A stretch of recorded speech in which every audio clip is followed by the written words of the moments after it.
Enfin! Enfin, voilà mon tour de m'exprimer face à vous, pour ce moment que vous attendez tous avec impatience, cette grande finale du concours d'éloquence. Votre esprit sera galvaudé, votre cœur sera en émoi, au travers d'une prestation qui va tordre le droit. Eh bien, chers frères, eh bien, chères sœurs, mille et une excuses. Vous n'avez pas été dignement présentés à ce conseil des sages qui forme notre jury ce soir. Nous avons l'immense honneur de compter dans ses rangs notre bien-aimé procureur, Monsieur Achille Kyriakides. À dire vrai, cet homme n'a rien à envier à son illustre homonyme de la Grèce antique. Achille, comme ce guerrier valeureux, Achille est juste, humble et courageux. Et à la différence du second, Monsieur Kyriakides est plus connu pour ses talents que pour son talon. À ses côtés, maître Alexandre Riera. Regardez-le, regardez-le, qui par sa rare beauté physique contraint les étudiantes de première année de droit à le voir moins comme le fils spirituel de François Terré ou Philippe Mallory que comme l'enfant caché de Jude Law et Ryan Gosling.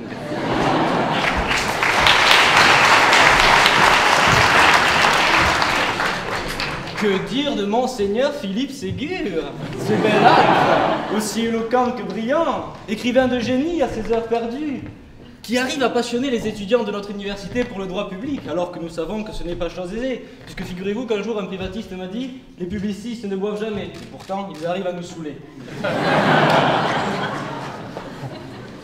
Ah là là, comme le temps qui m'est imparti court.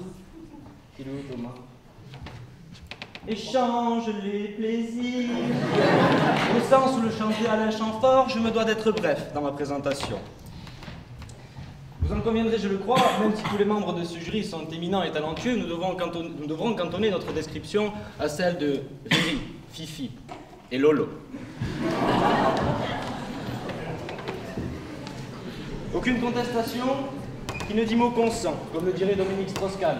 Ah oui, on dit que dans la vie, il y a deux choses auxquelles on n'échappe pas, la mort et les impôts. Pour le concours d'éloquence, ce sont les blagues tendancieuses et des SK. Bien que ce jury ait trop vite oublié la journée de la femme la semaine passée, eu égard à sa parité,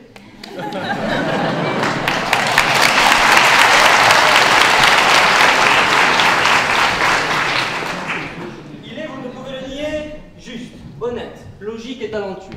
En un mot concernant sa qualité, il est carré. Le carré. Le carré forme le cœur de la question qui m'est posée aujourd'hui.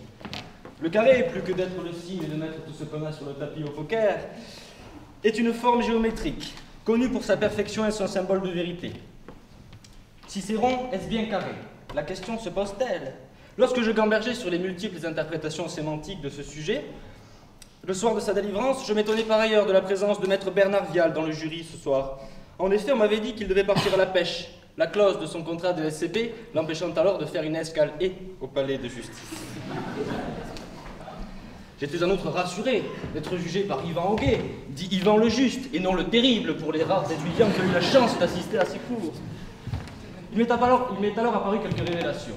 Cicéron, ce n'est pas carré, puisqu'un carré n'est pas un rond, tout qu'un homme n'est pas une femme, comme blanc n'est pas noir, au même titre qu'un ministre du budget n'est pas un fraudeur fiscal.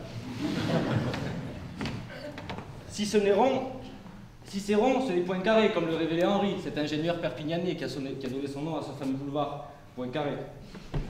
Merci.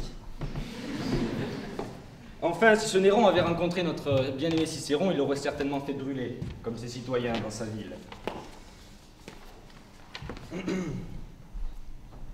Lorsque j'eus décortiqué les tenants et mortels emboîtages du sujet ainsi doté, je compris que son rédacteur voulait orienter dans un second temps la réflexion sur Marcus Tullius Cicero, a.k.a. Cicéron, cet homme d'État romain et auteur latin.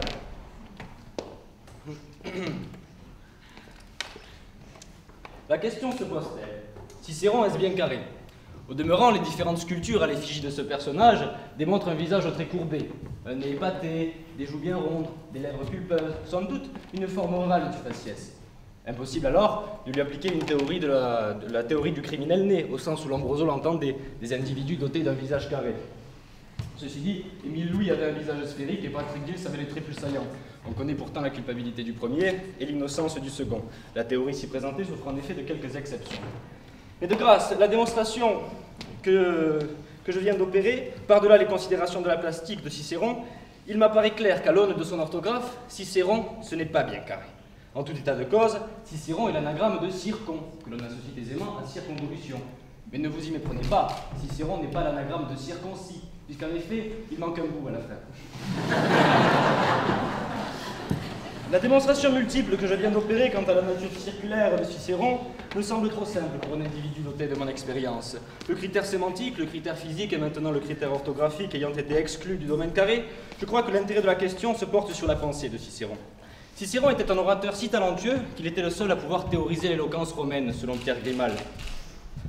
Il voyait en l'éloquence un mode d'expression et un moyen politique. À dire vrai, il pratiquait l'asianisme, radicalement différent de l'onanisme, mes chers messieurs. Son école oratoire développait un discours brillant et efficace, mais il était teinté de pathos et d'exagération.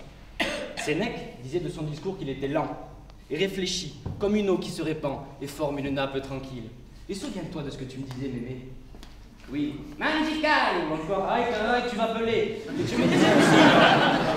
tu me disais aussi, méfie-toi de l'eau qui dort. Je m'en suis souvenu. Lysias reprochait à Cicéron d'avoir un discours qui manquait de simplicité. Comme l'a très bien dit mon cher Thomas, en se tirant une balle dans le pied, Cicéron était un sophiste. Le sophisme, qu'est-ce que c'est? Le sophisme, c'est une argumentation à la logique fallacieuse. Le sophisme, c'est par exemple de dire à sa femme qu'on part faire la fête avec des copains dans un club espagnol frontalier, juste pour aller boire un verre. Le sophisme est par contre différent de la débilité du raisonnement. Comme je prends l'exemple de ce cours de droit du crédit, où l'enseignante nous explique que dans le cadre du chèque, le tiré ne peut être autre qu'un établissement de crédit ou assimilé. Quand mon camarade, et donc pour illustrer son propos, elle explique en disant « Moi personnellement, je ne peux pas être tiré ». Quand mon camarade me glisse à l'oreille, perso ça se discute, moi je me la tirerai bien. On comprend le raisonnement débile. Non, le sophisme c'est l'ennemi de la logique. Cette logique est défendue bec et ongle par Aristote. La logique, c'est l'étude des règles formelles que se doit de respecter toute argumentation juridique correcte. Non, chérie, je vais en Espagne avec les copains parce que je suis un piètre salopard et que je ne te mérite pas. C'est moins vendeur, hein. Mais la logique est vérité. Pour symboliser son propos, Aristote a créé le carré logique, non plus le syllogisme. Donc le carré logique, c'est la proposition universelle affirmative, la proposition universelle négative, la proposition particulière affirmative et la proposition particulière négative. C'est tout. Tout le reste n'est que fioriture, ou l'art du faux-semblant, au sens où l'entendait Aristote. Ainsi, si Cicéron... non, mais c'est parce que c'est important, donc il faut... Ainsi, si Cicéron est un sophiste, il n'est pas logique. Si la logique est le carré, le sophisme n'est pas carré. De grâce, Cicéron, ce n'est pas bien carré. J'entends déjà mon très cher contradicteur me ressortir une belle citation de Cicéron. On aurait pu prendre celle-là. L'art de bien dire suppose nécessairement que celui qui parle possède une connaissance approfondie de la matière qu'il traite. Je pense que c'est à peu près ce que vous avez dit tout à l'heure. Ah bon, Thomas, qu'est-ce qu'on fait depuis des semaines? On glose sur des sujets qu'on connaît à peine depuis quelques jours. Pardonne-moi l'expression, on n'y pige rien, mais pourtant on en parle quand même. Et n'est-ce pas là le propre de la profession de journaliste iTélé ou BFM, autoproclamé juriste dans certaines affaires, que de parler de tout, sans ne connaître rien? Ah là là. Qu'est-il de plus carré que la justice? Eh bien, même en tant que magistrat suprême, comme tu nous l'as dit tout à l'heure, notre cher ami Cicéron n'était pas carré. Il a en effet ordonné l'assassinat de certains conjurés en un seul mot, et opposant à Catilina, et ce sans le moindre procès en 58 avant Jésus-Christ. 15 ans plus tard, il fut assassiné, comme le symbole d'une justice supérieure. La boucle est bouclée. Vous êtes au volant d'une voiture, et vous roulez à toute vitesse. À votre droite, le vide. À votre gauche, un camion de pompiers, qui roule à la même vitesse que vous. Devant vous, un cochon, qui est plus gros que votre voiture. Derrière vous, un hélicoptère, qui vous suit, en rase-motte. L'hélicoptère et le cochon vont à la même vitesse que vous. Face à tous ces éléments, comment faites-vous pour vous arrêter? Eh bien, c'est simple, vous descendez du manège. Moi, ce que je vous propose aujourd'hui, c'est de descendre du manège. Pardonnez-moi, mon cher auditoire, mais je ne peux poursuivre ce vaste mensonge. Je vous ai menti, et ce depuis des mois. Je pratique le sophisme pour arriver à mes fins, comme beaucoup dans ce monde. J'essaye de m'insérer dans votre cortex cérébral pour provoquer de l'émotion. Je ne suis qu'une pâle copie de celui que je fustige aujourd'hui. Chacune de mes interventions était orchestrée. La diversion par l'humour dans un premier temps, l'extension du discours pour mieux convaincre dans un second, le choix de métaphores favorables dans un troisième. Tout mon discours n'a été que faux semblant, et je tente à présent de me repentir. Le mensonge usurpe les apparences de la vérité, et la beauté est une maîtresse. Je crois que la génération que j'incarne se doit de nager à contre-courant de la précédente, contrairement à ce que veulent nous faire croire les enfoirés dans leur dernier titre.